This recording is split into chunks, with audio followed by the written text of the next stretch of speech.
Hey there, thank you so much for joining me in this video. I am so excited because today we are talking all about Clubhouse for business.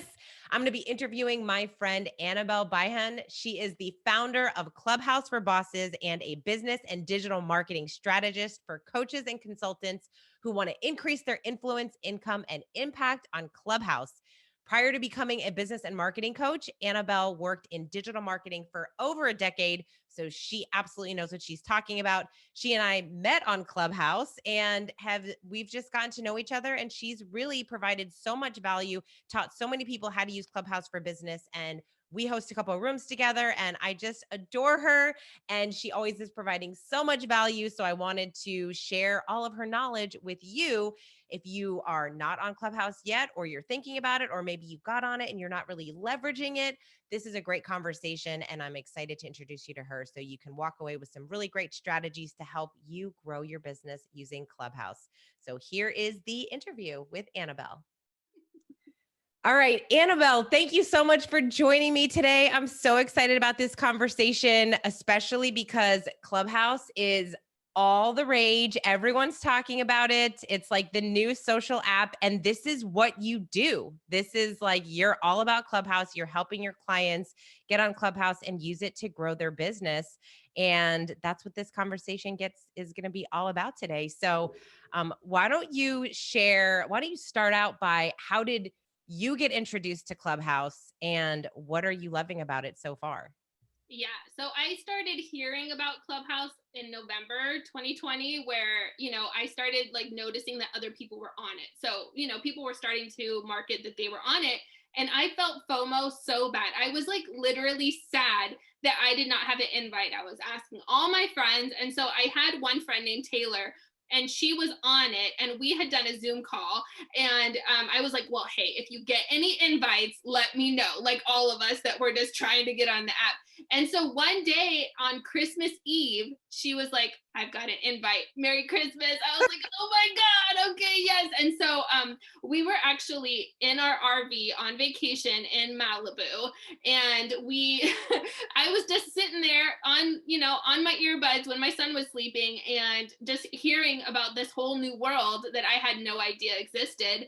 And I was so excited and strangely energized by it. And so that's how I got on the app. And so I spent like a couple days, like just listening in, trying to, understand. And then I got up on some stages and I was like, whoa, this feels good. So yeah, after that, I just jumped right in. Oh my God. Isn't it so funny? I remember like when I first heard about it and it was the same thing. I'm like, how can I get an invite? Who has an invite? And it's this just so exclusive because back then, I mean, in December of 2020, I think there was maybe 1 million people on it, not even. And it's just blown up since then, so that's awesome. So you jumped in, and so for though why don't we do a real high level, like why don't you explain what is Clubhouse and how are business owners actually using this audio app? Yeah. So Clubhouse is an audio only app. It's just like, what you would see in a Facebook group or on Instagram, except for instead of posting an image, like you just come up with a topic, whatever your topic or content idea is, and you open a room about it. And then people show up. Some people some people you don't know. So the algorithm is all built out so that you and your friends get to see your content, but also your friends' friends. And so it's really, I think, built to extend your network very rapidly. And that's what it's doing. And so for business owners who come in, they know what their value pillars are, they know what they're there to do, and their place of service, they start having rooms that are on that same topic. And then they get to build trust very quickly because unlike a static social post, which we've all become a little bit more numbified by, with all of the social media and all the different messages that are hitting us all the time, this auditory type of experience is actually really cool for us because if you think about when you're in a Facebook group, someone makes a video and it's kind of like they're talking to you, but you're not talking back. But the moment that you talk back, it feels like you're already immediately more connected. And as a business owner, that point of connection normally comes after several touch points right now in current marketing before Clubhouse. It's very hard to get to that depth right away. And so for business owners, what they're doing is that they're building this trust. They're getting to know their audience really, really fast. And I think it's working in like two different ways. Like one, I think that empathy is being built very rapidly by business owners who are going on the platform, asking the right questions and listening to their ideal customers as they're coming into the room, because many people are coming up, they're asking questions, they're being vulnerable. People, if you're able to create a space where people are actually engaged and come up, then they're going to give you more information than you ever needed to know. So you can walk away with all of that empathy, all of that understanding, and then, put that into your product, put that into your marketing, and this direct alignment is starting to be built. On the other side, the way that Clubhouse is built out, and I don't know if they purposely did this, but I think that they took a concept from Facebook groups where they have clubs. And in clubs, people are basically self-qualifying themselves for certain topics, right? So if you go into clubs as a business owner, you can say, well, where does my ICA live? Like, what are the things that they're interested in? And the business owners that are doing that are having direct access to people who are their ideal customer, the people that they can serve the most, and they're able to get in front of them. They're able to help them right away, give them actionable items, and show them the rest of the ways that they can help. And so I think that it's really started to like expedite the process of business, but it's also transforming so many people's lives. So it's really, really cool. Okay, so for someone listening and they're thinking, okay, that sounds cool, but wait, what? Like, and they haven't gotten started. What are like the first 3 steps you get on the app? And then what do you recommend they do first? Okay.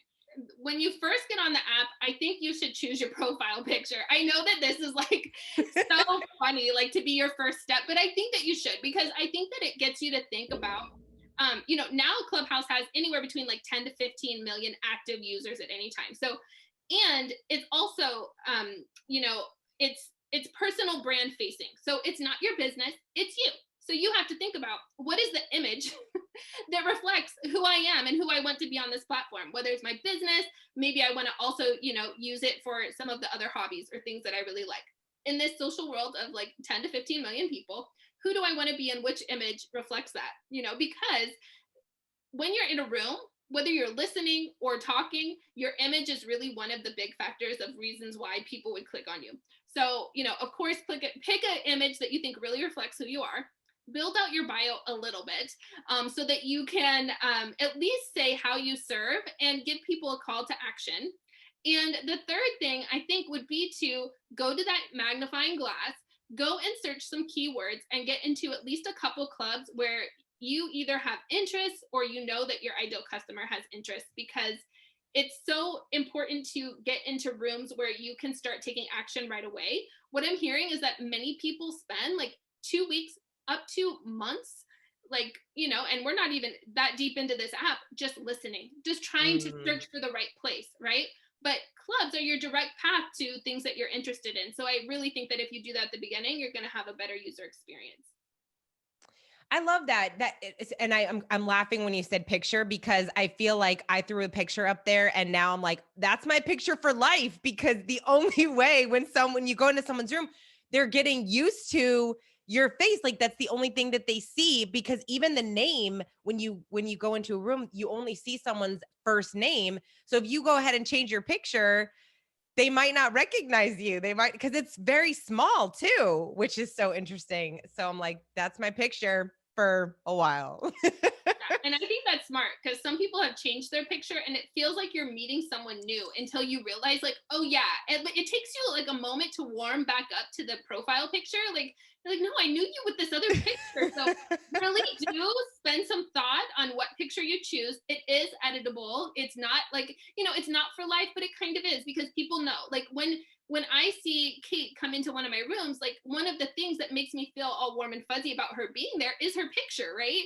And then I'm like, oh, Kate's here. So I don't know. It's a really big decision, even though it feels like a very small part of Clubhouse. I know, but that's good. Hey, we're just talking about 3 steps, and it is important, especially for those that are new, that haven't gotten on the app yet, or that are new. That is a really important decision. Some of these other platforms, that you can change it later and you're just kind of throwing things up. But this one, you do have to be a little bit more intentional, especially as you build out. And I love the point that you made about getting into rooms quickly, because I think really this kind of app, you really can't figure out or navigate it until you're on it and you start to play around with it. And so we before we jumped on this call, we were talking a little bit about imposter syndrome and perfectionism, and I think that plays a part into this app, because we feel like, oh, if I don't have the perfect thing to say, I don't know if I should raise my hand, or who am I to raise my hand. We really have to be mentally available to walk into a room and know that what we have to say matters, or that we do feel like we are confident enough to raise our hand and get on stage and share something. So I would love to know from, because this is, again, this is what you do with your clients and you have a whole course around it. What do you see the resistance from some of your clients, like when you're giving them these tips? Like, what do you see as like the biggest challenges for them as they're navigating this space and trying to use it to grow their business? Yeah. So I think one is a fear of getting up on stages. And I will say that this can be a legitimate fear, because there's some behavior on Clubhouse that can feel like if you get up and you mess up, that they'll just push you down on the stage. And so this has happened in Clubhouse. And I think that it makes people, like, if you're witnessing that or if you're experiencing that, kind of go inwards, because it does take a lot of bravery to get up, raise your hand. So for those who are not on the app yet, like, you literally get to raise your hand, and then people on the stage get to bring you up to the stage. And so you want to kind of, I would say, listen in the room to see how the people on the stage are treating other people that have raised their hands a few times, if you already feel nervous to get on the stage. Because if you notice, like, oh, when that person got up on the stage, they were given like a good amount of time to speak, or that person was really cut off and that felt really bad, then you know maybe that's not your first stage. Like, I'm all about people having like a really good first experience. So try to find moderators that make you feel like you can get up and ask a question, and that you'll feel, both safe and heard, listened to, and maybe get some sort of information that you can take away and take action on. But the biggest thing is that, in order to find those places, you kind of have to know where you are, an expert in, where you have information or an experience or a story that if you get up on a stage, like, you're going to shine a little bit. Or if you have a really good question about something, maybe you're really willing to be vulnerable and open about something that's happening with you and get real advice about it. So I would say that, like, the biggest thing is like finding that place of authenticity within yourself, that I'm getting on a stage not just to get followers, but to actually engage in a conversation in a high value way that's meaningful. And if you do that and you go there with that intent, that's going to work out really well for you. I think people are going to be naturally attracted to that, and they're going to really, really like it. The other thing, besides just that fear of like getting up on a stage and raising your hand, which all of us were super nervous, all the butterflies, everything happens because you really, like, you are walking into a room of strangers asking a question, right? So be brave, do it. It's very rewarding once you do. You do get like a few followers every time you raise your hand. So just know that there's some perks on the other side. The other side that I really get is because I work with business owners. They're so busy. They're like, is this even worth my time? Right? Yeah. I have to be present on the app. My assistant can't do it for me. They can't pre-schedule the post. Like, is it worth my time to go in, wait on a stage to raise my hand, or take hours out of my day and actually like create a room? Like, is it worth my time? But most of my clients have been pleasantly surprised that it has been more than worth their time. And they're starting to compare it against other marketing activities that they have. What's the cost of Facebook ads for client acquisition right now? What's the cost of like maybe Google ads? And like really starting to look at their marketing suite and seeing like which medium is working the best. And right now, and I don't know if it's going to always be like this, but Clubhouse has been a real big generator right now, which is interesting because in many other parts of marketing, some of the costs are really increasing and getting more expensive. And so people are saying, okay, well then it's worth my time to get on the app, especially right now when there's opportunity to grow both influence, which is, very beneficial to businesses and personal brands anyway. But also that there are, a lot of ideal clients and ideal buyers there. There's people who are on the app searching for solutions. And so it's really just a prime arena for business owners. And so, thinking about, how much time can you spend on the app? And and I think I actually use Kate as an example of this all the time, is that Kate also chooses consistency, versus like volume of time. She's not on the app all day, every day. Like some of us are, are trying to be on there a lot, right? But she goes and she talks about like very powerful topics that are meaningful to her and her business. And like I've seen you, Kate, like grow over like consistently over time. And now you would say you have some of the influence that a lot of people really want, even though you weren't on the app every day, all day. Which, you know, many people who got scared and like were like, oh, well, I don't really feel like I have the time. And so they didn't show up at all, are still like, you know, just with a few hundred followers. And so I think that, you know, you gotta think about your time and the value of consistency over time. Which is hard because a lot of us are very used to like instant reward. How can I get something right away? Right. So Yeah. That is such a good point, and I'm so glad that you said that because I mean, that's true in every platform, right? Like we've seen it.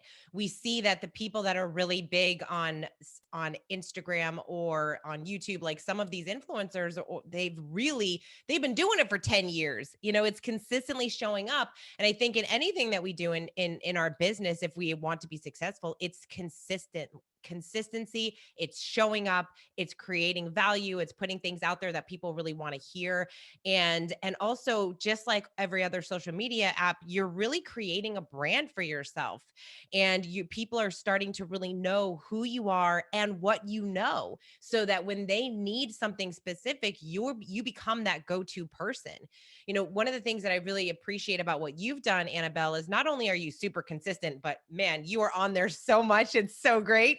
But this is what you're doing. Like you're teaching people how to use this app. So for you, it makes so much sense to be on there all the time because you need to know what's happening. Like when I think, hey, if someone needs to learn how to use Clubhouse for business, I immediately think Annabelle, and she has the answer. So for you, it's important to be on those town halls and to know the updates and all of those pieces, because if you're the go-to resource for Clubhouse, you need to be the expert on it. And you're doing that by being involved on the platform and meeting other people that are also on the platform so much that you can make those collaborations. And so it is really important for us to kind of set those boundaries and know what it is that you're using it for, just like anything else in business, right? Like it's always funny to me when we have these conversations about like social media apps or how we leverage our time. We have to use it in the same way.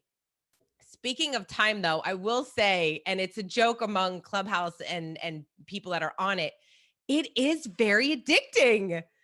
Like, how do you recommend for people that how do you recommend that people be consistent and show up on a regular basis, but also get rid of the FOMO and the addiction? Like you really could be on there all day. yeah, you could. And you know, I think that like you have to take breaks also. So I kind of think about like our brains and like our need for silence. Like we actually do need to give our brains a break from all of the noise sometimes. And so I like always take breaks because I always just remind myself, like, even though I might be missing out on this like half hour meeting on Clubhouse, I know that I'm preparing myself to be consistent for the long haul. And so I always think about that. Like, I do think that there are some people that are like, you know, it's a gold rush. We have to be on there as many hours as possible in a day. But then you go in their rooms and like they get to a point where they can no longer listen to questions. They're asking people to repeat themselves over and over again. Their voice is all raspy because they've been talking for like 12 hours a day for a month, right? And then you start to see that their room sizes get smaller because their user experience is getting worse. And so Mm. we are not machines. We are not computers. We cannot just run and run and run. Like I always tell myself, push yourself, right? Try to be on there, try to have as many conversations as possible while you can.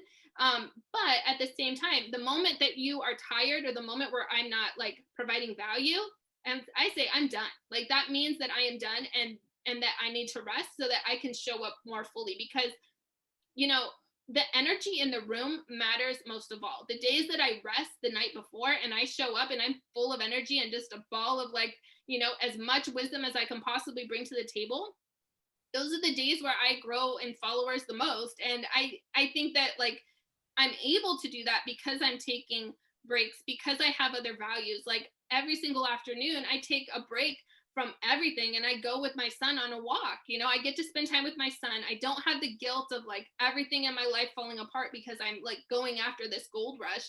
And so I really think that, you know, if we know what we're going to be doing is for the long haul and we're not trying to just like get rich quick and like that type of stuff that doesn't really work that well in our favor anyway, then we're going to show up and we're going to figure out the balance that works for us. So like all of my clients, I always talk to them. I'm like, okay, look at your schedule right now. Where can Clubhouse fit? Right. Like, and we kind of look like, and, you know, many of them are kind of like into their ideal week. Like they're already pretty like wise about time blocking and like they're already doing all that. And then we look and then we say, okay, you have like, you know, 2 to 4 like 2-hour time blocks. Those would be perfect for rooms. If you do those consistently, you will grow, you'll get clients. And you know what? That's all they need anyway. Like, unless you're trying to be like the world's next big influencer, then you probably don't need to be on the app all the time. If you want to just grow your business, like you could do that with just being, you know, holding a few very strategic, smart rooms every single week because you're going to get known, right? The consistent people, they get known for their consistency. And, you know, even sometimes people think like I'm on the app all the time.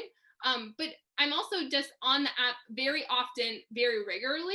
So it can feel like I'm on the app all the time because there's a lot of people kind of doing like the roller coaster effect where they're like on for 3 days, they burn out, they crash, they come back and I'm still on. And they're like, oh, wow, she's still on here. How was she able to do that? I was like, well, because I was taking breaks. So I don't know. Hopefully that answered your question. Yeah, no, that's a good point. And I love that you made the distinction between, are you trying to, you know, just be this person that has millions and millions of followers for the sake of it, or are you trying to really build a business and provide value and build an audience and build people that you really want to have a relationship with. And that's a really key distinction. And right when you said that, I thought of Kevin Kelly's 1000 True Fans, which I just love, where he talks about, hey, if you can get 1000 people who are super fans of yours and they invest with you and they buy whatever it is that your service product is, you can have a really amazing business. And speaking of Kevin Kelly, this is another benefit of the app. You are able to meet incredible people all over the world that you never would have otherwise had the opportunity to meet. And so Kevin Kelly was actually on there having a conversation, talking about 1000 True Fans and having a really interesting conversation. And here we are getting to be on in the audience, and some people were able to come up on stage and ask questions. And those are moments that I think this is so cool. Like, this app is so uniting.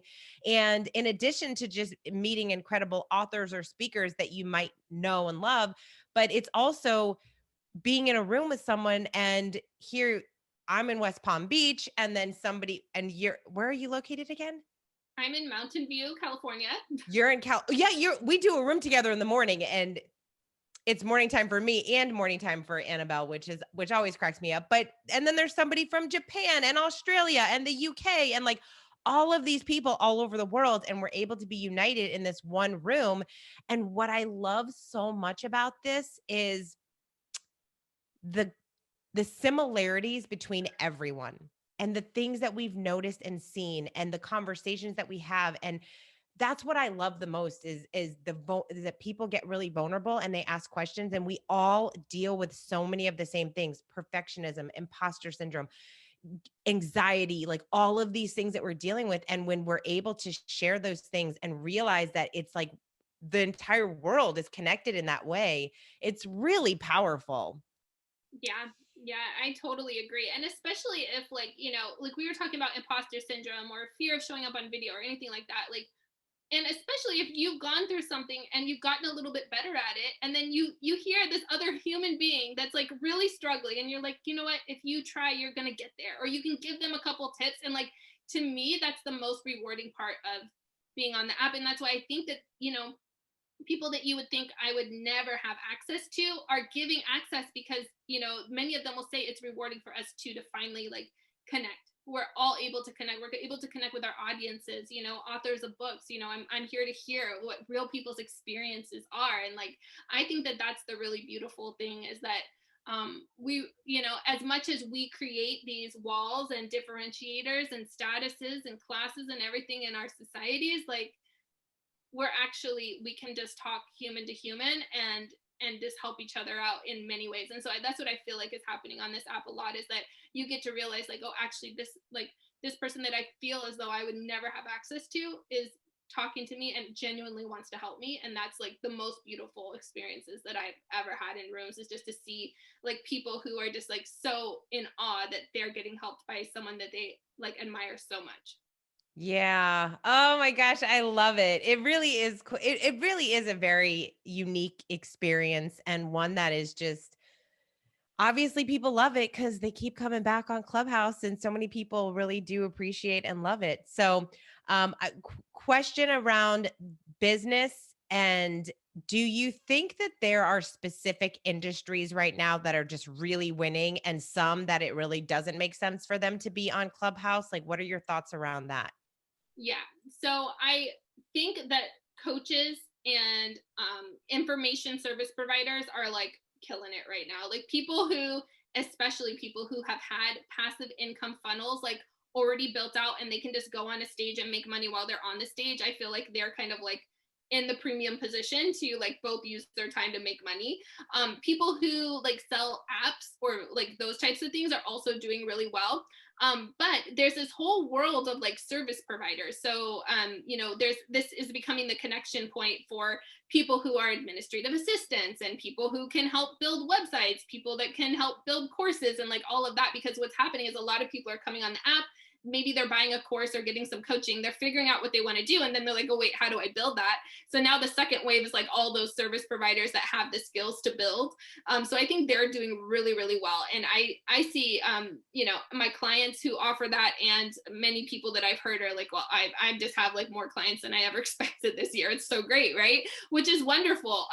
The ones that I'm hearing are having a hard time kind of finding their lane right now, but I see it coming, are localized real estate agents and like the wine industry, chocolate, food. Like, I don't think that people started out talking about that, but they need to really create their niche, create their lane, and kind of figure out how they'll service and sell.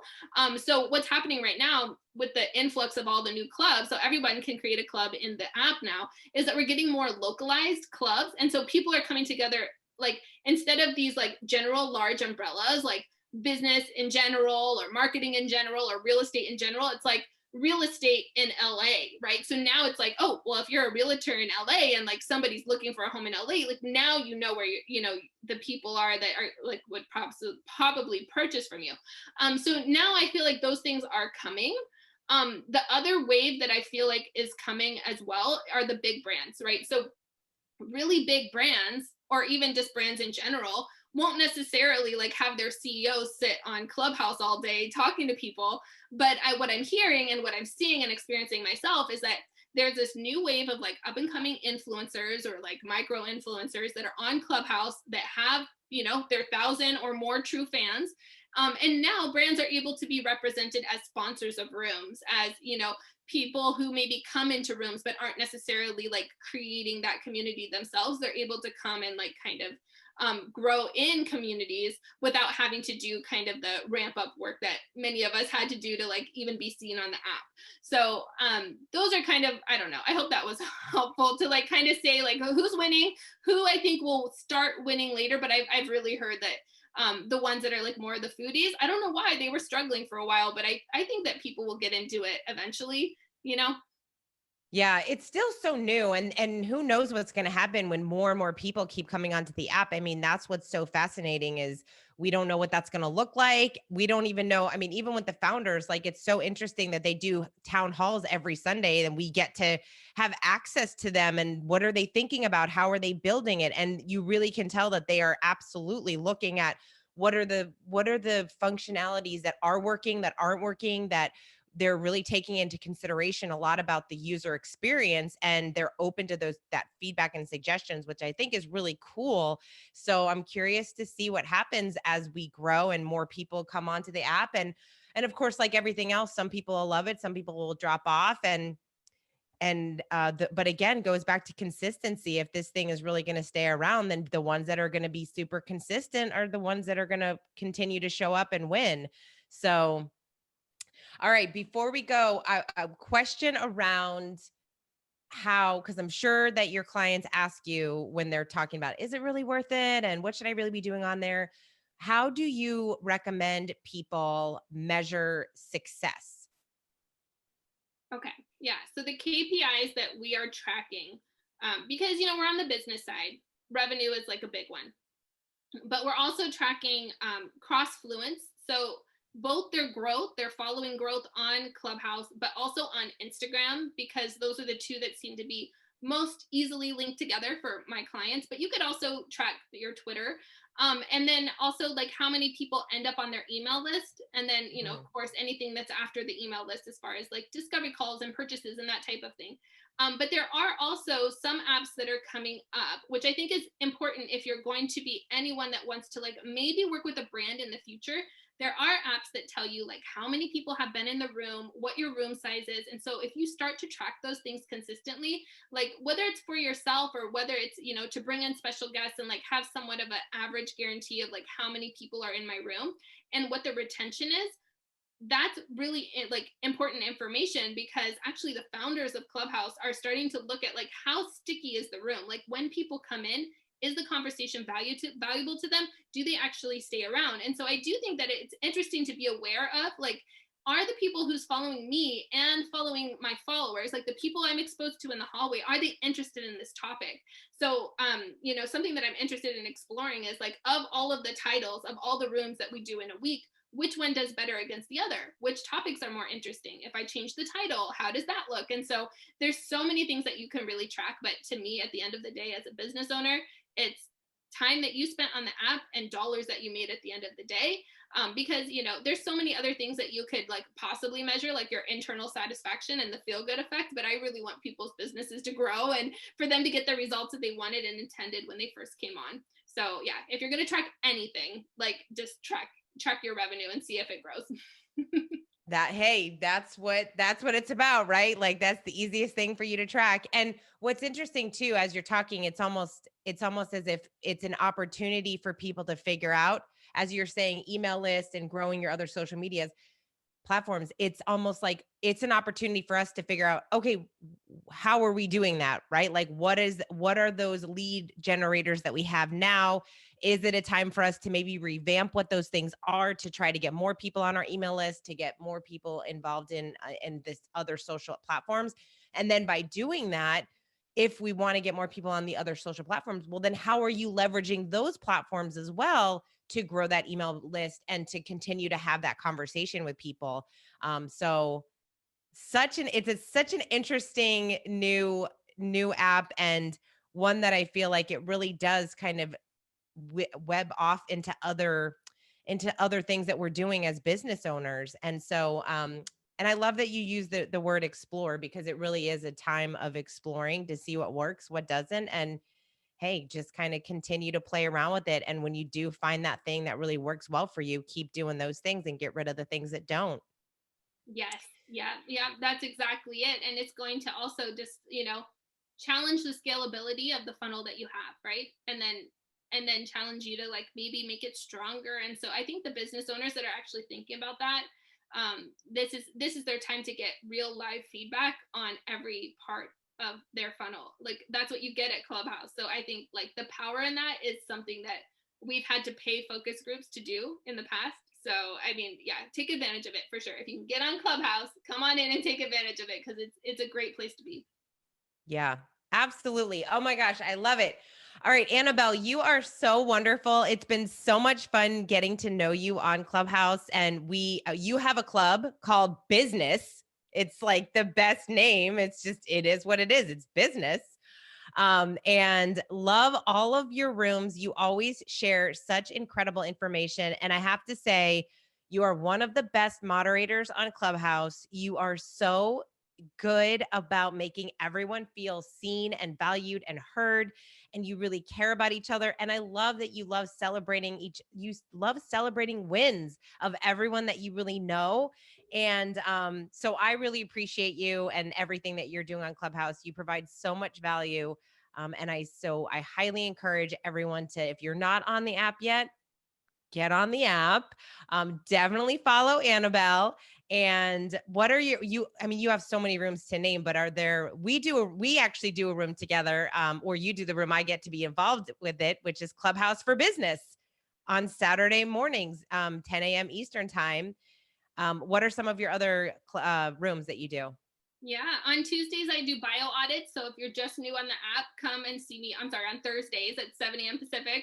And yeah, that Saturday room is just like the best place to like really connect with me. I think it's the one that has the most high energy, and like we really get into some good conversations there. So yeah, come join me there. And then, you know, if you join my club or if you follow me, you can follow me everywhere else I go.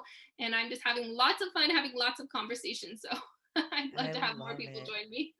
Yes. Oh, good, good. Yeah, that room on Saturday is so much fun. It's got such great energy. You have a DJ and everything. Like, that's another thing. Like, who knew we were going to have DJs and things involved in these Right. rooms? But like, as the app grows, you're able to, not only are you able to, but it's almost like you have to design your room to be different than everyone else's. What makes it exciting? And that room has become like one of my favorite rooms of the week, just because of the energy and the people and the different moderators that you bring on. So definitely check out Annabelle on Clubhouse, as well as all the other social media sites. I will put information about how to connect with her in the comments.